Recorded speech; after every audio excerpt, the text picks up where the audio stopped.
गर्मजोशी और उत्साह के साथ मनाया गया विश्व आदिवासी दिवस। सलवानी में विश्व आदिवासी दिवस इस बार सिर्फ एक पर्व नहीं बल्कि संस्कृति, एकता और जागरूकता का भव्य संगम बनकर सामने आया। सर्व आदिवासी समाज द्वारा निकाली गई विशाल रैली ने नगर की गलियों को परंपरा और गर्व के रंगों से भर दिया। सागर रोड स्थित विश्वकर्मा मैरिज गार्डन से प्रारंभ हुई रैली बजरंग चौराहा, गांधी चौक, शिवाजी नगर होते हुए तहसील प्रांगण पहुंची, जहां पर 3 बिंदुओं को लेकर राज्यपाल राष्ट्रपति के नाम तहसीलदार को ज्ञापन सौंपा। नगर में जय जोहर और जय आदिवासी के गगनभेदी नारे गूंजते रहे। सैकड़ों युवक पारंपरिक वेशभूषा में, हाथों में तीर कमान और तलवार थामे डीजे व पारंपरिक की धुन पर थिरकते हुए नजर आए। उनका हर कदम अपनी गौरवशाली इतिहास और संस्कृति को जीवंत कर रहा है।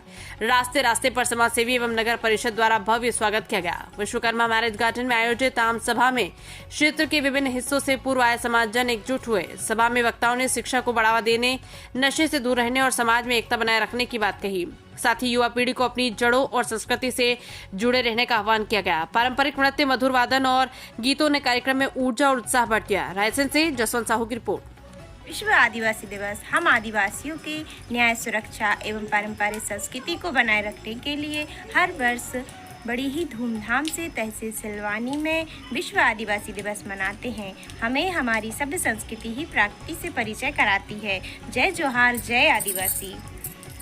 हम लोग मना रहे हैं। यह केवल भारत में नहीं बल्कि दुनिया के 193 देशों में संयुक्त राष्ट्र संघ के आदेश से इसको मनाया जाता है, क्योंकि आदिवासी जो है अपना पारंपरिक प्रकृति प्रेमी होने की वजह से संयुक्त राष्ट्र संघ ने यह तय किया कि 9 अगस्त को पूरी दुनिया में ये विश्व आदिवासी दिवस प्रकृति की संरक्षण के लिए और आदिवासियों के संरक्षण के लिए, उनके अधिकारों की संपन्नता के लिए मनाया जाए। और इसी आदेश का पालन करते हुए भारत में भी 9 अगस्त को यह दिवस मनाया जाता है।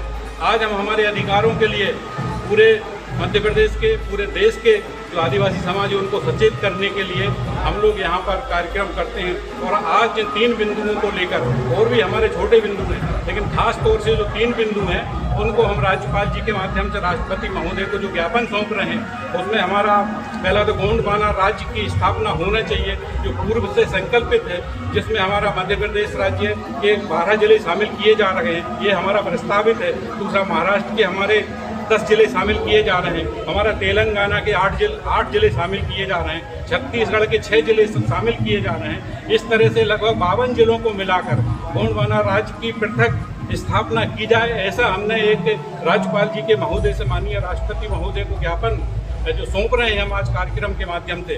दूसरा, हमारा कहना है कि इस तरह से जो मध्य प्रदेश की सरकार शिक्षा विभाग के माध्यम से जो विद्यालयों के जो नाम का नामांतरण किया जा रहा है वो बिल्कुल अवैध है, क्योंकि पहले से ही विद्यालयों में जिन्होंने जमीन दान दी है उनके नाम से विद्यालय संचालित किए गए, लेकिन मध्य प्रदेश की सरकार ने ऋषि संदीपनी जी के नाम से जो 258 जो हमारे विद्यालय हैं उनका नामकरण किया गया है। इसका हम पुरजोर तरीके से विरोध करते हैं। संदीपनी ऋषि की वो इतिहास उनकी निकाली जाए, इससे उनको अवगत किया जाए। मध्य प्रदेश की सरकार को उनको ज्ञात हो जाएगा कि संदीपनी ऋषि जी कोई ऐसे वैदिक ज्ञाता नहीं थे जिनके नाम से शिक्षाविद नहीं थे, जिसके नाम से विद्यालयों का नामकरण किया जाए। अगर नामकरण करना ही है तो हमारे और भी शिक्षाविद हैं, उनके नाम से किया जा सकता है।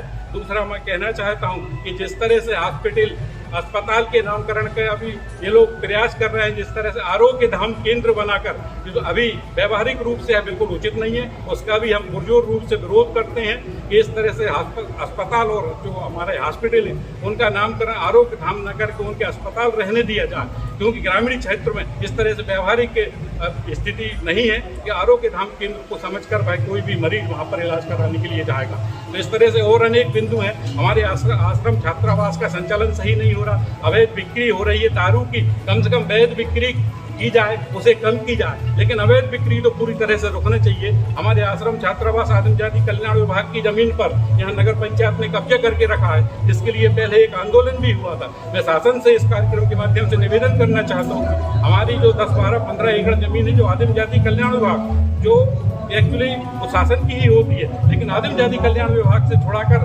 हमारे राजस्व विभाग अपना नगर पंचायत के नाम से कर दी गई, जो बिल्कुल अवैध है और हम लोग पुरजोर तरीके से उसका विरोध करते हैं। जय हिंद, जय भारत। सही है। आज किन बिंदुओं को लेकर आपने ज्ञापन दिया है? आज आज 9 अगस्त के दिन हम लोग हमेशा की तरह विश्व आदिवासी दिवस मनाते हैं, जिसमें हमारे पूरे समाज पर या हर्षोल्लास के साथ हम ये पर्व मनाते हैं, हम ये दिन मनाते हैं। और उसके लिए आज हम लोगों ने ज्ञापन भी दिया। हम लोगों का मांग था कि जो अवैध रूप से जो वो शराब बिक रही है गाँव में, उसका उस पर कड़ी कार्रवाई की जाए, उसे बंद किया जाए। और हम लोग का यही मांग थी कि इस जो गाँव जो अवैध शराब बिक रही है उसे बंद की जाए। ये हमारी मांग थी।